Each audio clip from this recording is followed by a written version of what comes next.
Hello and welcome back to my YouTube channel.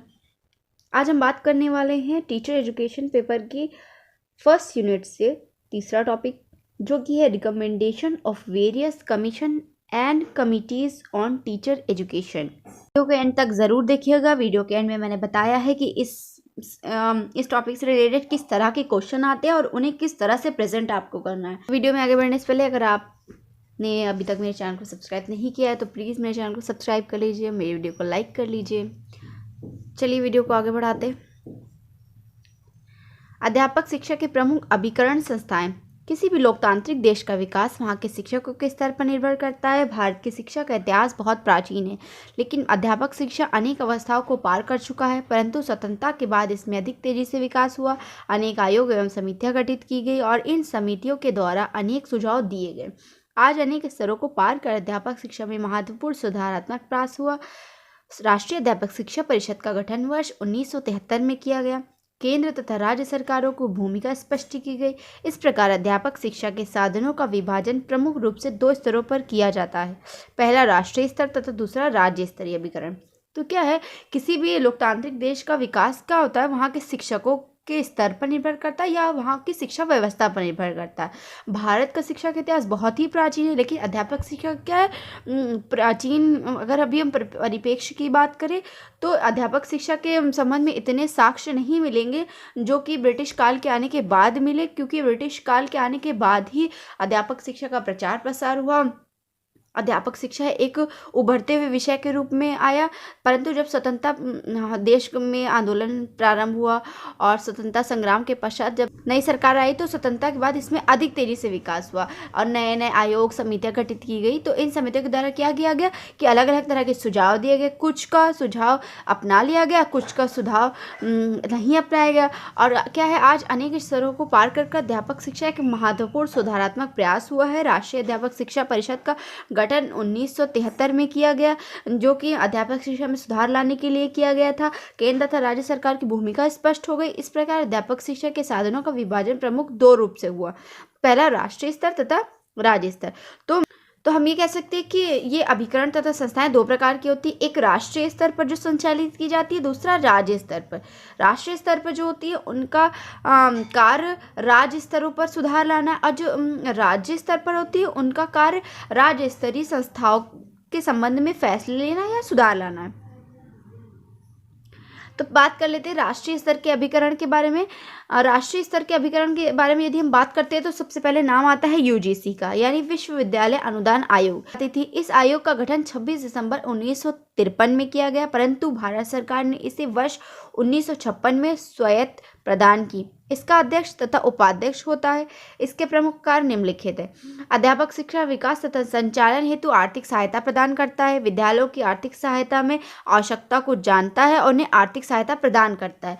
केंद्र सरकार तथा राज्य सरकार को किसी भी विद्यालय के लिए आर्थिक सहायता अनुदान के लिए धन निर्धारित करने का सुझाव दे सकती है। तो यूजीसी क्या है, केंद्र सरकार और राज्य सरकार को किसी विद्यालय को कितना धन देना है, कितनी सहायता प्रदान करनी, कितना अनुदान देना है, तो इस संबंध में सुझाव प्रस्तुत करती है।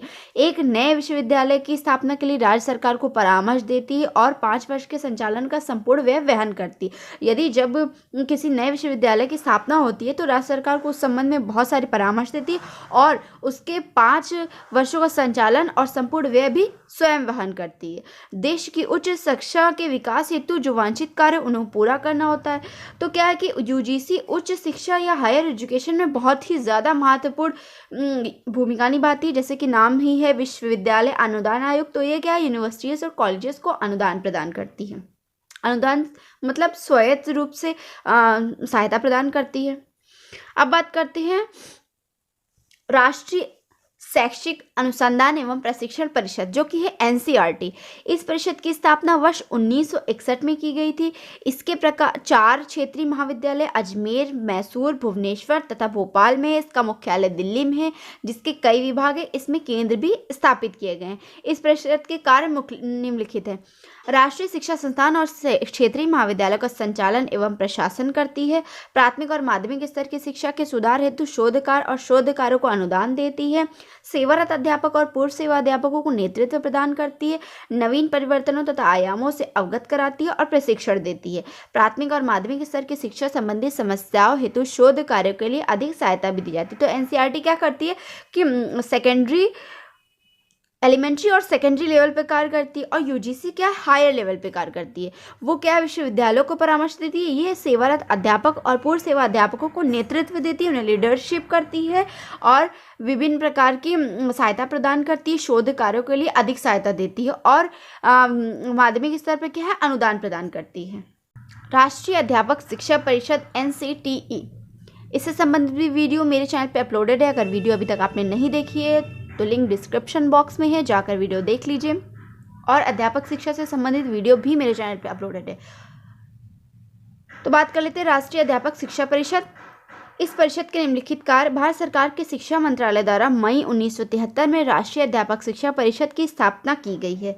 इस परिषद के कार्य अध्यापक शिक्षा के स्तर को विकसित करने हेतु अनुदान की व्यवस्था करती है, राष्ट्रीय राज्य प्रशिक्षण संस्थाओं शिक्षा विभाग के स्तर को शैक्षिक शोध कार्य में समन्वय स्थापित करती है, सभी स्तरों के केंद्रीय तथा राज्य प्राथमिक स्तर महाविद्यालय स्तर के अध्यापक शिक्षा की व्यवस्था निरीक्षण करती है और सलाह जवाबदेही प्रस्तुत करती है।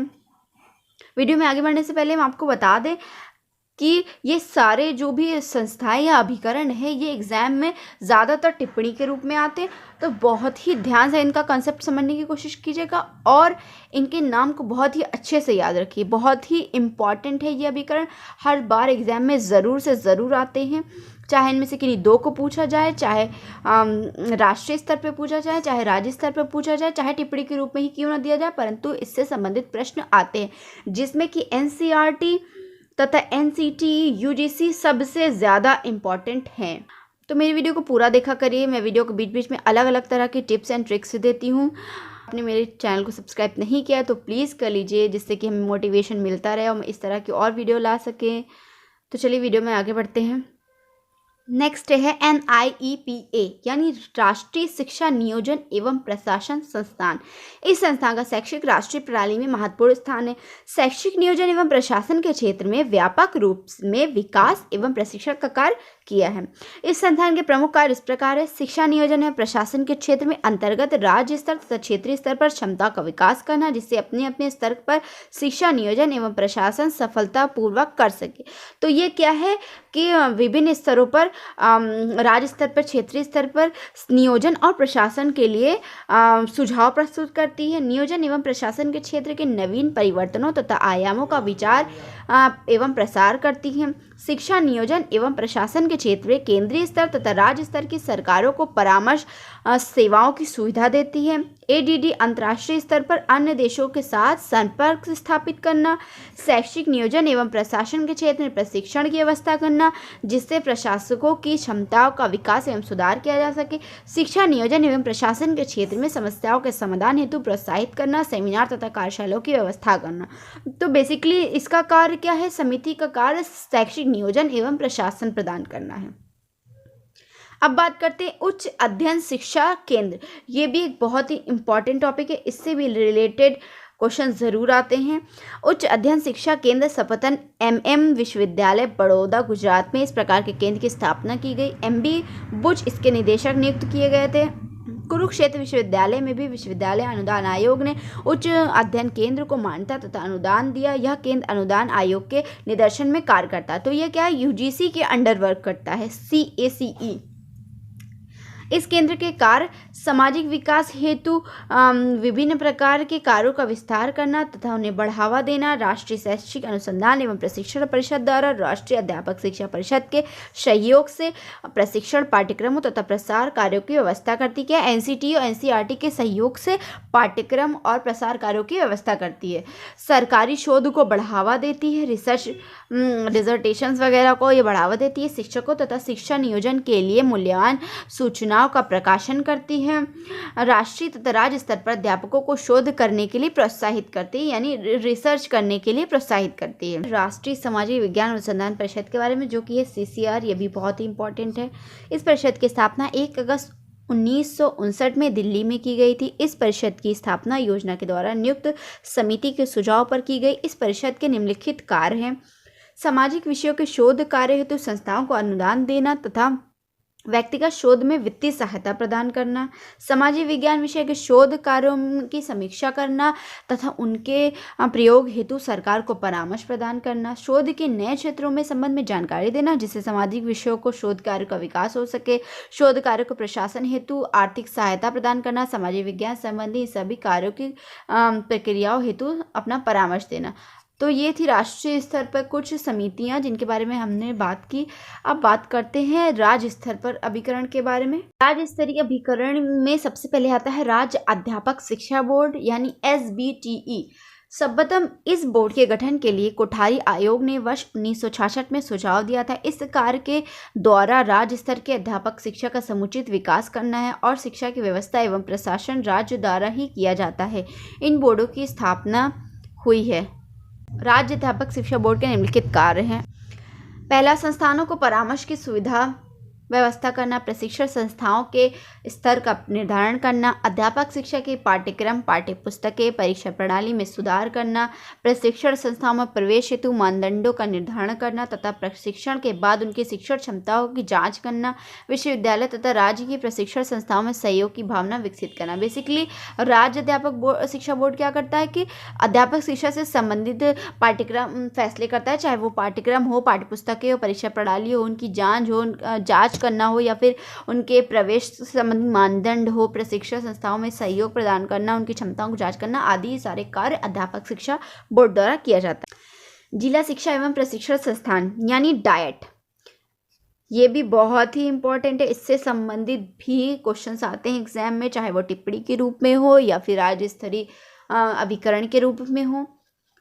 प्रत्येक राज्य ने इस संस्था की स्थापना एक कार्यबल के रूप में की है जिससे वर्तमान शिक्षा प्रणाली में महत्वपूर्ण बदलाव हुआ है। इस संस्थान के निम्नलिखित कार्य हैं। समुदाय के नेताओं तथा अन्य समाजसेवी संस्थाओं के प्रबंधकों को अभिविन्यास देना जिससे उस विद्यालय शिक्षा को प्रभावशाली बनाया जा सके। जिला बोर्ड की शिक्षा एवं विद्यालयों को जटिल समस्या को शैक्षिक सहायता देती है। पूर्व तथा सेवारत शिक्षकों के प्रशिक्षण तथा अभिन्यास पाठ्यक्रम की व्यवस्था करती है। प्रौढ़ शिक्षा के अनुदेशों, पर्यवेक्षकों तथा अनौपचारिक शिक्षा के लिए सतत शिक्षा की व्यवस्था करती है। भाग UDE। सर्वप्रथम कलकत्ता विश्वविद्यालय में वर्ष 1917 में शिक्षा विभाग की स्थापना की गई। आज लगभग देश के सभी विश्वविद्यालयों में शिक्षा विभाग की स्थापना की गई है जिससे देश की आवश्यकताओं की पूर्ति की जा सके। प्रमुख रूप से BEd, M.Ed, PhD की स्थापना की गई। शिक्षा विभाग का मतलब क्या है कि ऐसे कार्यक्रम इसके द्वारा चलाए गए हैं जैसे कि BEd, M.Ed, PhD जिससे कि अध्यापक शिक्षा में और सुधार लाया जा सके और अध्यापक शिक्षा को और ज़्यादा सुदृढ़ और विकसित किया जा सके। तो इस विभाग के निम्नलिखित कार्य है। पहला, विश्वविद्यालय के शिक्षण हेतु अध्यापकों को प्रशिक्षण की व्यवस्था करना, परास्नातक अध्ययन तथा शिक्षक शोध कार्यों के विकास करना, प्रसार सेवाओं को बढ़ावा देना, उसकी व्यवस्था करना, अध्यापक शिक्षा हेतु ठोस कार्यक्रमों की हेतु सुविधा प्रदान करना, अंतर अनुशासनीय पाठ्यक्रम को बढ़ावा देना, वृहद महाविद्यालय का विकास करना जिससे 4 वर्ष के कार्यक्रम की व्यवस्था की जा सके।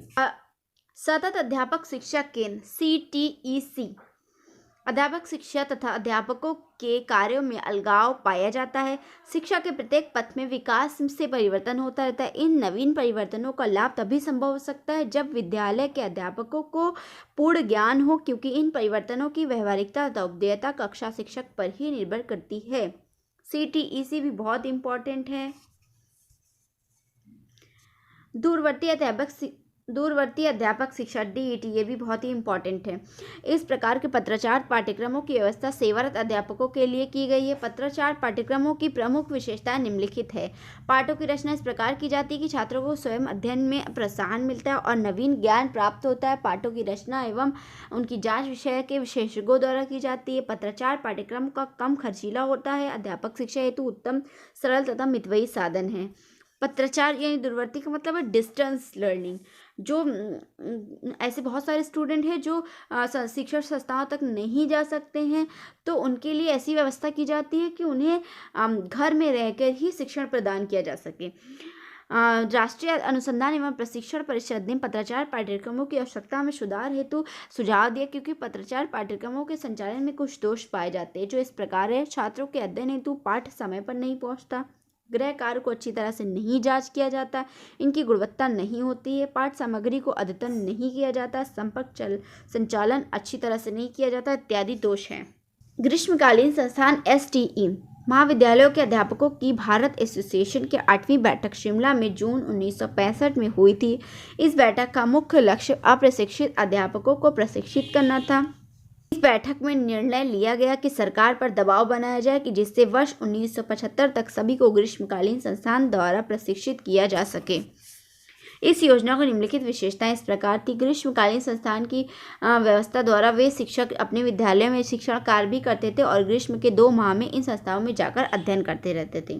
प्रत्येक सप्ताह 3 घंटे शिक्षण किया जाता था। 16 सप्ताह के कार्यकाल में 480 घंटे शिक्षण की व्यवस्था की गई थी। इसके अतिरिक्त खेलकूद पुस्तकालय की सुविधा भी दी जाती थी। ग्रीष्मकालीन पाठ्यक्रम संस्थान द्वारा बीएड प्रशिक्षण की संपूर्ण अवधि 14 माह रखी गई। शिक्षक को 2 ग्रीष्मकालीन संस्थान करने होंगे और मध्य के 19 माह में निरीक्षण का कार्य का शिक्षण अभ्यास किया जाएगा।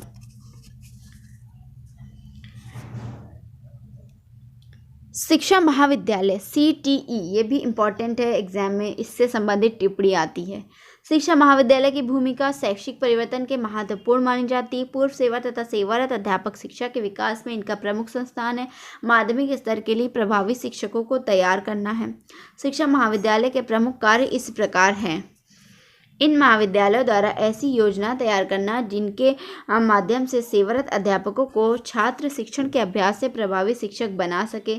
प्रतिभाशाली छात्रों को पहचान कर उनमें शिक्षण कौशल का विकास करना। प्रशिक्षण के नवीन प्रविधियों सूक्ष्म शिक्षण अनुकरणीय शिक्षण का छात्र शिक्षण में प्रयोग करके शिक्षण का विकास करना।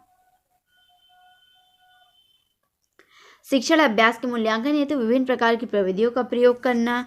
कार्य अनुभव तथा राष्ट्रीय सेवा के कार्यक्रमों में उनसे सामाजिक सेवा की प्रवृत्ति का विकास किया जाए तथा अन्य समाज सेवी संस्थाओं से भी संपर्क रखना होता है। अब बात कर लेते हैं कि इस टॉपिक से रिलेटेड किस प्रकार के प्रश्न आते हैं। पहले तो इस टॉपिक से रिलेटेड ज़्यादातर टिप्पणियाँ आती हैं एग्जाम में, जैसे कि NCT क्या है, UGC पर टिप्पणी लिखिए, NCERT पर लिखिए, CTE पे लिखिए या STE पे लिखिए। तो टिप्पणियाँ तो आराम से लिख सकते हैं, उनके बारे में थोड़ा सा बताइए, थोड़ा सा उनके कार्य लिखिए, थोड़ा सा उनको इलेबरेट कर दीजिए। तो इससे क्या है, और फिर जो पॉइंट में आपने उसके कार्य लिखे हैं उनको थोड़ा सा डायग्रामेटिक करके प्रेजेंट कर दीजिए। तो इससे क्या है, आपका 1.5 पेज का टिप्पणी बन जाएगा। यदि प्रश्न आता है कि अध्यापक शिक्षा से संबंधित राष्ट्रीय स्तर पर संस्थाओं के बारे में बताइए, वे कितने प्रकार की होती हैं, तो आप आराम से लिख सकते हैं कि अध्यापक, सबसे पहले आप तो प्रस्तावना लिखना है कि अध्यापक शिक्षा क्या है।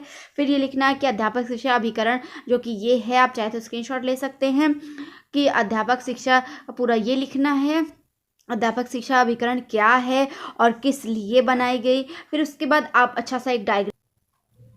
अच्छा सा डायग्राम बना लीजिए और सब कितने प्रकार की होती है, 6 प्रकार की होती हैं, यहाँ फिर सबके बारे में लिख दें और फिर उसके बारे में सबको थोड़ा एलैबोरेट कर दें। तो इससे क्या है, आपका आंसर भी लेंदी हो जाएगा और बहुत ही ज़्यादा अच्छा दिखेगा।